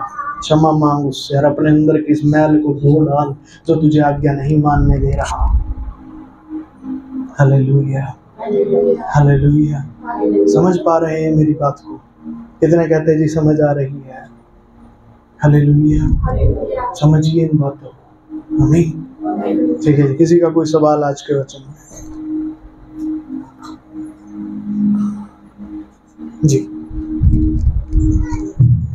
मेरा सवाल ये है कि नम्र होता है, कि जो व्यक्ति नम्र होता है उसको परमेश्वर मतलब उसकी भलाई होती है, जिससे करके बात कीजिए। और यीशु मसीह भी नम्र थे, और आपने कहा कि जो अभिमानी होता है उसके लिए अपमान होता है और नम्र लोगों के लिए भलाई होती है। पर यीशु मसीह नम्र थे तो उनका अपमान भी हुआ, तो उसके लिए आप क्या कहेंगे? जैसे कि एक जगह पे लिखा हुआ है कि जो भविष्यवक्ता है उसको अपने ही घर में अपमान मिलता है, तो फिर इसके लिए आप क्या कहेंगे? ठीक है, बड़े ध्यान से सुनिएगा। ये जो सवाल आपने पूछा अच्छा है। आपने पूछा है कि आप एक्चुअल में होता क्या? जब हम नम्र होते हैं ना बेटे, हमें महसूस होता है कि दुनिया हमें बेवकूफ समझ रही है। समझ रहे? जब आप नम्र होते हैं ना, परमेश्वर की आज्ञा को किसी को मान के चलते हैं, आपको एक बात महसूस होगी कि आप मूर्ख हैं, दुनिया आपको मूर्ख समझ रही है, आपके बस का कुछ नहीं है, कुछ नहीं कर सकते आप। सामने वाले लोग आपके बेवकूफ समझने लग जाते हैं। जब पतरस ने तलवार खींच के कान काट दिए, यीशु मसीह ने कहा तलवार अंदर रख। वो सामने वाले जो फौजी आए थे ना, फौज लेके आए थे, सिपाहियों को लेके आए थे, वो लड़ने के लिए आए थे कि अगर लड़ने लगे तो पकड़ लेंगे उनको, लड़ा के हरा देंगे। यहाँ यीशु मसीह ने बोल दिया लड़ना ही नहीं है। तो सामने वाला आपको कमजोर ही समझता है, तो डर के मारे से पहले ही लड़ने से पहले ही हट गए। ऐसा ही होगा जब आप नम्रता को धारण करेंगे, तुरंत आपको ऐसा ही फील होगा कि अरे बेइज्जती होगी सारी जगह, यहाँ तो अपमान हो गया नम्रता के द्वारा। मैं कहता हूँ ये शैतानी है, ये शैतानी है। यीशु मसीह जब इजराइल में जन्म उन्होंने लिया, आपको क्या लगता है? जब यीशु मसीह, पहली 4 पुस्तकें हैं बाइबल की, मत्ती, मरकुस, लूका और यूहन्ना, ये 4 पुस्तकें हैं जो बयान करती हैं कि जब यीशु मसीह इस पृथ्वी पे थे तो उन्होंने क्या क्या काम किए। ठीक है, यहाँ बयान है वो इजराइल देश में ही रहे, यीशु मसीह इजराइल में ही रहे। ठीक है, वहीं आसपास के लोगों तक ही सुसमाचार सुनाया, वहीं आसपास के लोगों को ही परमेश्वर के बारे में बताया। ठीक है, पर वो नम्र थे। ठीक है, हमें क्या लग रहा है, नम्र थे तो यीशु मसीह का तो अपमान हुआ, उनके मुंह पे थूका गया, कोड़े मारे गए। ठीक है, उनको उनका मजाक उड़ाया गया। उस समय पे आपको यही लगेगा, जब आप परमेश्वर की आज्ञा मान कर नम्रता रखेंगे तो यही लगेगा आपको। आज देखिए कौन सा देश है जो यीशु को नहीं जानता। कुछ समझ आ रहा है? हमें तो पता भी नहीं था कौन यीशु मसीह। हमारे देश में तो यीशु मसीह आए भी नहीं थे, वो आए भी इजराइल में थे, बहुत दूर हमसे है। ठीक है, पर हम भी जानते हैं उसको फॉलो करते हैं। जानते नहीं है, जानते तो बहुत है, हम तो मानते हैं उसकी आज्ञाओं को, हम तो जीवन बिताते हैं उसकी आज्ञाओं को। हालेलुया। ये है सम्मान। बुद्धि का सम्मान बड़ा होता है। जैसे दीपक को देखोगे ना, कभी दीपक के तले अंधेरा दिखाई देता है तो रोशनी दूर तक जाती है। ये वो एक्चुअली दीपक के तले का अंधेरा दिखाई देता है आपको। जब नम्रता आती है ना तो आपको एकदम से वो चारों तरफ का अंधेरा दिखता है। पहले मैं कहता हूँ रोशनी बहुत बड़ी, समझ पा रहे हैं? आपकी रोशनी बहुत बड़ी होगी। तो इस अंधेरे के जाल में मत फंसिए ना, सोचिए अरे अंधेरा ही मिल रहा है। नहीं नहीं नहीं नहीं नहीं, रोशनी बहुत बड़ी आने जा रही है। हालेलुया। पतरस की रोशनी वहीं तक नहीं रुकी। एक मछली पकड़ने वाला नहीं रहा पतरस, उसके बाद पहले मछली पकड़ता था, मछुआरा था, कुछ भी नहीं था, कुछ नहीं समझा जाता ऐसे लोगों को। दुनिया में कोई नहीं समझता मछली पकड़ने वाले को कुछ भी, मैं सच बता रहा हूँ। हालेलुया, कुछ नहीं समझे जाते हैं। और अब भाई साहब खड़े हैं, देश विदेश से लोग आए हैं, बता रहे हैं यीशु मसीह के बारे में। मन फिरा लिया, उसके पीछे हो लिए। हाँ भाई, जैसे ये कह रहा है सही कह रहा है भाई, इसी के पीछे चलना आपने। आप समझ रहे हैं कुछ बात से? नम्रता होती है वो, एकदम से तो मूर्खता दिखाई देती है। पास्टर जी, पतरस के केस में मूर्खता कहाँ दिखी? देखो, यीशु मसीह जब पकड़े गए तो वहां पे यीशु मसीह को तो पकड़ रखा है, उनके सामने ले जाया जा रहा है। अब ये पतरस भी पीछे पीछे गया है, वहां पे बैठा आग सेक रहा है, चुप के देख रहा है, अरे यीशु के साथ क्या हो रहा है। वहां पे किसी ने पूछा, अरे ये आदमी यहाँ पे बैठा है, ये भी तो उसके साथ था, यीशु मसीह के साथ। नम्रता का अपमान उसी समय दिखेगा। नहीं नहीं, मैं नहीं था। पतरस कहता मैं नहीं था, मैं नहीं जानता है, क्या बात कर रहे हो तुम, मैं तो था ही नहीं यीशु मसीह के साथ। एक्चुअली वो कोई गलत काम थोड़ी कर रहा था पतरस, परमेश्वर का सुसमाचार ही तो सुना रहा था, अच्छा काम कर रहा था। पर ये उसको ऐसी नजरों से देख के पकड़ रहे हैं जैसे उसने कोई अपराध किया है। तो पहले अपमान दिखेगा नम्रता के बाद। नम्रता के समय पे आपको अपमान दिखाई देगा। तो दीपक के तले का अंधेरा है, घबराए नहीं, रोशनी पे आइएगा, रोशनी दिखेगी। आमीन, हालेलुया, हालेलुया। अब समझ आया है? ठीक है जी। नम्र लोगों में बुद्धि होती है। देर हुआ ये ऐसे होता है। नम्रता आपको उस समय बेकार लगेगी, बेवकूफ़ी लगेगी। बेवकूफ़ी और बेकार नहीं है, वो बड़ी महिमा को लाने जा रही है। हालेलुया। आपके घर में अनबन हो गई है, आपके पति आपसे कोई गलत बात कह रहे हैं, परमेश्वर ने आपको आज्ञा दी अपने पति के अधीन रहना। आपको पता है मेरे पति गलत बात कर रहा है, आप फिर भी अपना मुंह बंद करते हैं क्योंकि आपको पवित्र आत्मा कह रहा है मुंह बंद रख। उस समय हो सकता है आपको आपकी बेइज्जती दिखाई दे। ये शैतान है जो आपको झूठी बातें करता है। देख, तू तो कुछ भी नहीं, तेरी बात ठीक थी, फिर भी देख तेरे को दबा दिया, ये कर दिया, वो कर दिया, तुझे तो कुचल के चला गया, तुझे तो ये कुछ समझता ही नहीं है। मैं कहता हूं, अगर पवित्र आत्मा आपको कह रहा है चुप रहा है तो चुप रहा है, नम्र बन जा बेटे। समझ रहे हैं? अगर पवित्र आत्मा आपसे कह रहा है आदर कर तो बेटे आदर कर। जो परमेश्वर का वचन आपसे कह रहा है वो आप कीजिए बेटे। नम्र बनिए बेटे, जब आप नम्र बनेंगे मैं कहता हूँ वो आपको शिरोमणि बना देगा। आमीन, हालेलुया, हालेलुया। जी थे, अभी भी हैं, और वो कैलकुलेशन के मामले में बहुत तेज है। मतलब हम लोग, बस ये गवाही दे के मैं पूरा करूँगा, हमारा समय भी हो चला है। वो कैलकुलेशन के मामले में बड़े तेज हैं। वो मतलब हम लिख के करेंगे, कैलकुलेटर में करेंगे, वो इतनी देर में ना दिमाग में ही कर लेते हैं कैलकुलेशन, बड़े तेज। ठीक है, सामने वाले को तो पता भी नहीं चलता क्या कर गए। ठीक है, वो इस तरीके से कैलकुलेशन करते हैं। ठीक है, तो एक दिन कुछ ऐसे ही कोई कैलकुलेशन की बात थी, कुछ थी, और उन्होंने कैलकुलेशन करी और मैंने कैलकुलेशन करी, मैंने तो लिख लुक के करी अपनी जो कुछ भी करके। वो मेरी कैलकुलेशन को गलत बता रहे, अरे ये कैसे होगा, मेरे को गुस्सा करने लगे, डांटने लगे। मैं कह रहा हूँ जी ऐसे हो गया, देख लो। वो मान ही नहीं रहे मेरी बात को, वो कह रहे मेरी बात ठीक है। उन्होंने सारी कैलकुलेशन करा के मेरे सामने रख दी। और प्रभु ने मेरे को एक बात उस समय दिखाई, चुप रहा, शांत, कुछ नहीं, आदर कर, बड़े हैं, आदर कर। और जब हम सही होते हैं ना, तब तो हम किसी का आदर बिल्कुल नहीं करते। उस टाइम तो बस ये होता है हम तो सबको कुचल देंगे अपने पैरों नीचे, हम सही हैं। नहीं, सही होके भी आपको शांत रहने की जरूरत है। ठीक है, मैंने कुछ नहीं बोला, बिल्कुल मैं कुछ नहीं बोला, मैं शांत रहा। बड़ी गलती थी, और एक्चुअली छोटी गलती नहीं थी, बड़ी गलती थी। वो भी कोई प्रॉपर्टी का ही काम था जिसमें वो गड़बड़ हो रखी थी वहाँ पे। ठीक है, और कई हजारों की गड़बड़ थी। ठीक है, मैंने कुछ नहीं बोला, मैं अपना चुप रहा। आप जानते क्या हुआ? उस समय सारे लोग मेरे को ही गलत दिखा रहे, वहाँ पे जितने लोग बैठे, मेरे परिवार के और लोग बैठे थे, वो सब मेरे को ही गलत देख रहे हैं। इसको कैलकुलेशन नहीं आती, इसको ऐसे नहीं आता, इसको वैसे नहीं आता, इसको ये नहीं आता, इसको वो नहीं आता। वो इस तरीका का माहौल उस समय बना हुआ था। तो वो मेरे को कह रहे चुप।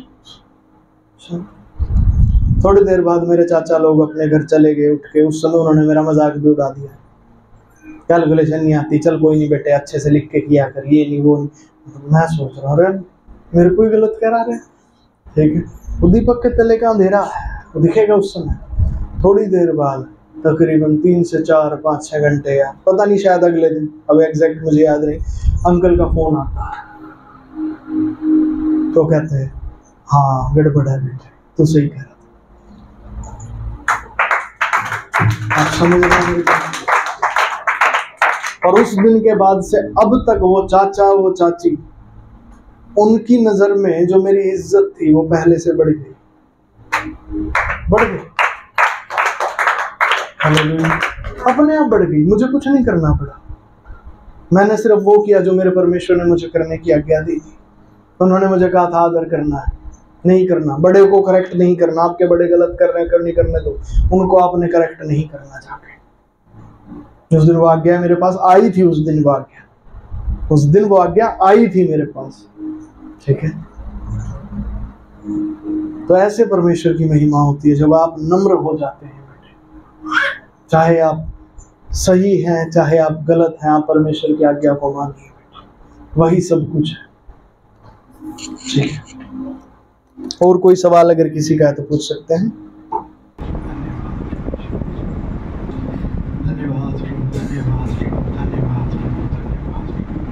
हर एक जन अपनी आंखों को बंद करना, प्रभु का धन्यवाद करना शुरू करें। अपने हाथों को स्वर्ग पिता की ओर उठाएं, उसका धन्यवाद करना शुरू करें। धन्यवाद प्रभु जी, धन्यवाद। Thank you father, thank you Jesus. यीशु मसीह धन्यवाद,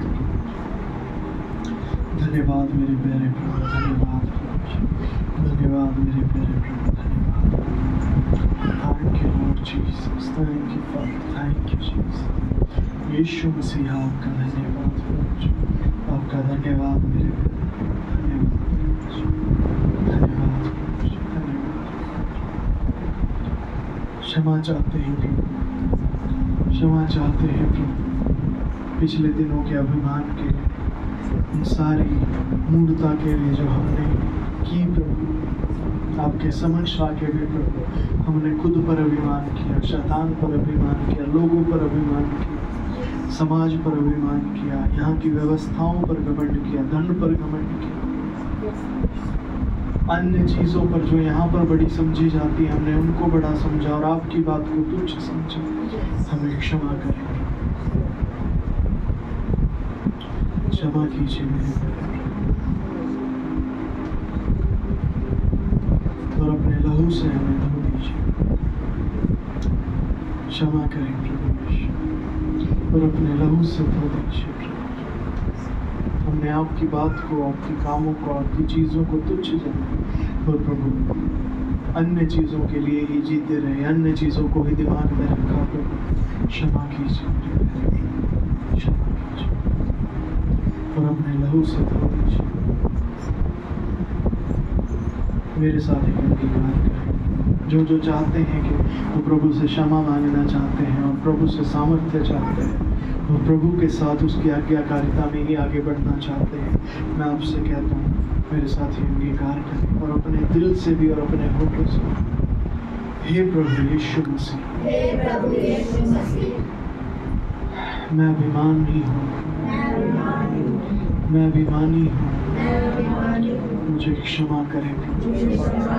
बहुत सी अन्य चीज़ों पर जो आपके वचन से अलग है मैंने अभिमान किया, कभी रिश्ते नातों पर, कभी सामाजिक बातों पर, कभी खुद पर, कभी धन पर, कभी अन्य व्यवस्थाओं पर मैंने घमंड किया। मुझे क्षमा करें और अपने लहू से धो दे। मैं विश्वास करता हूँ कि आज से 2000 वर्ष पहले आपने मेरे पापों के लिए सजा भुगत ली। आप मारे गए, गाड़े गए और तीसरे दिन मुर्दों में से जी उठे। आपके मार खाने से, आपके लहू बहाने से मेरे पाप धुल चुके हैं। मैं आपको अपना उद्धार करता, स्वीकार करता हूँ। मेरे जीवन में आइए और नम्रता से भर दीजिए। मैं नम्रता को स्वीकार करता हूँ, आपकी हर एक आज्ञा को स्वीकार करता हूँ। मुझे अपनी बुद्धि से सुसज्जित कीजिए, बलवान कीजिए, मेरे जीवन को नया कर दीजिए। ठीक है, मैं आप सबके लिए प्रार्थना करता हूँ। धन्यवाद मेरे पिता परमेश्वर, धन्यवाद पिताजी, धन्यवाद। सभी लोग मेरे साथ प्रार्थना में आ जाए। गाना वाला है। ये समय है पवित्र आत्मा इस जगह में काम कर रही है। परमेश्वर का आत्मा आपको छू रहा है बेटे। उसकी सामर्थ्य को महसूस कीजिए, उसके काम को अपने जीवन में होने दीजिए, होने दीजिए। यीशु का लहू इस जगह में धो रहा है, यीशु का लहू इस जगह में धो रहा है। और धुलते जाइए उसके लहू से, धुलते जाइए उसके लहू से। शुद्ध हो जाइए, शुद्ध हो जाइए, शुद्ध हो जाइए, शुद्ध हो जाइए। उसके लहू से धुल जाइए और शुद्ध हो जाइए। धन्यवाद प्रभु जी। सारी की सारी शैतानी के गढ़ और बंधन इस जगह से आज अभी और इस वक्त में तोड़ता हूँ। I break all of them, I break all of them, I break all of them। बांधता हूँ सारी की सारी शैतानी ताकतों को यीशु मसीह के नाम से, यीशु मसीह के लहू से फेंकता था। Get out right now और नाश हो जाओ। पवित्र आत्मा जी आप आ जाइए। सारे श्राप, सारे पाप यहाँ से धुल जाए। Holi spirit you come. पवित्र आत्मा जी आप आ जाइए। पवित्र आत्मा आज यहाँ हृदय को छू रहा है। वो आपके जीवन में आपसे बात कर रहा है। उसकी आवाज़ को ध्यान से सुने। वो आपसे बात करेगा बेटे। आप उसकी आवाज़ को सुनिए, ध्यान से सुने हर एक शब्द। पवित्र आत्मा आपसे बात करेंगे, वो आपको छुएंगे और आपसे बात करेंगे। वो आपसे कुछ बात करना चाहते हैं। यीशु मसीह की आवाज़ को सुनने के लिए अपने कानों को और अपने हृदय को आगे बढ़ाएं और उसकी आवाज़ को सुनिए। वो यहाँ बात करना चाह रहे हैं। जो लोग यहाँ मौजूद हैं आज, पवित्र आत्मा आपसे बात कर रहे हैं बेटे। सीखा ना, ध्यान से सुने उसकी आवाज़ को। वो आपसे कुछ कह रहा है, बड़ी धीमी सी आवाज़ है। वो आपसे कुछ कह रहा है, उस पर ध्यान दें। Jesus Christ, fire in the name of Jesus Christ. पवित्र आत्मा की आग इस जगह में उतर रही है।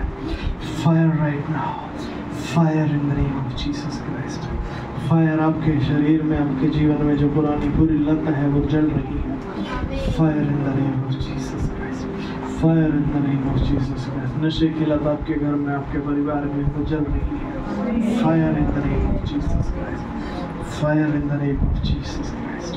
रीथाला वाला ही रखा था मामा, ठीक है ना। हम पवित्र आत्मा के साथ रहे, उसकी सुने, उसकी सुने, ध्यान दे उसकी आवाज़ पर, उसकी आवाज़ पर ध्यान दे। वो आपके शरीर में आप पवित्र आत्मा के छूने को महसूस कीजिए, उसकी आग को महसूस कीजिए।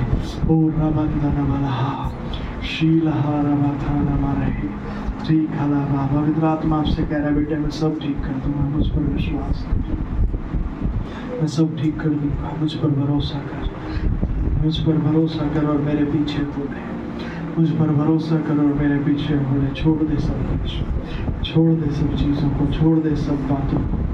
ही बन हम डरे ने चुखा लबल बलेश ठोना मलाए, तनाना न को लगा रखा ठाना मलाए, चिखा लबो रहे तन डरने मेरे में, ठीक है ना मलाहा प्रेम मलाए, थी लबरा हिष्ठाना मलाहा, चीखला वरहिस्ताने बिरी हंदने बलपूर रबतंदने बले, चीखलहा रिखौतु लबार रबंदने बलहा, शीन मरेत्रे नमर रोबोतो लबलहिरे हीर हष्ठाने बले, ठीखाना मार रखत्रे नमस्ता, फस्तरे लेबरे हीर हत्तांदरे नमो रखंदने बलहा।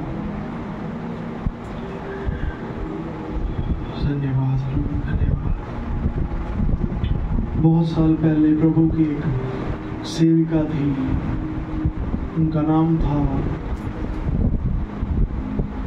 Catherine Coleman. उनको जब वो सेवक नहीं भी बनी थी उस समय, पूरी गवाही को आप जाके YouTube पे देख सकते हैं। उस समय कोई एक इंसिडेंट मैंने सुना है और पवित्र आत्मा मेरे मन में डाल रहे कि मैं यहाँ पर शेयर करूँ आपसे। उस समय क्या हुआ, उनको किसी पुरुष से प्यार हो गया और वो उस पुरुष के साथ भाग जाना चाहती थी अपने घर से, कि उसी के साथ जिएगी, उसी के साथ रहेगी। परमेश्वर के पवित्र आत्मा ने कैथरीन कुलमन से बात की। उन्होंने उससे कहा, बेटे इसे छोड़ दे। तो कैथरीन के लिए उस काम को करना बहुत मुश्किल था। उसके लिए तो वो उसी लड़के को अपना सब कुछ मान चुकी थी, उसी के साथ, उसी के लिए सब कुछ छोड़ छाड़ के जाना चाहती थी। और पवित्र आत्मा ने उस बेटी को कहा, बेटे इसे छोड़ दे। आपको भी आज परमेश्वर किसी को छोड़ने के लिए कह रहे हैं बेटे। आपको भी आज परमेश्वर कुछ कह रहे हैं कि बेटे छोड़ दे इसे, ये तेरे लिए नहीं है, ये तेरे लिए नहीं है, छोड़ दे।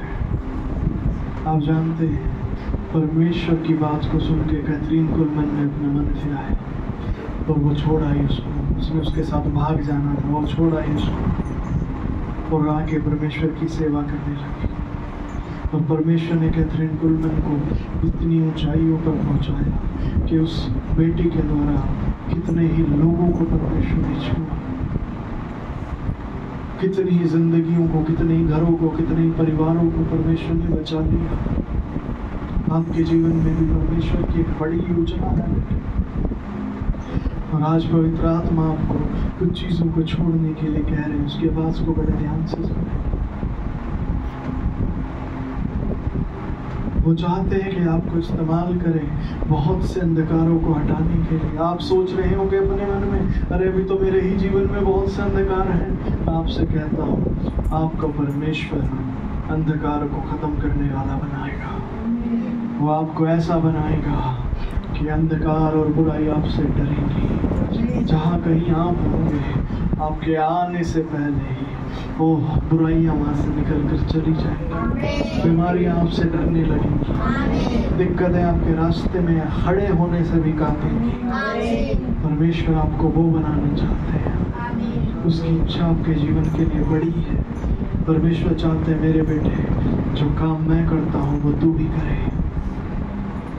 मैं ज्योति हूँ, तू भी ज्योति बने।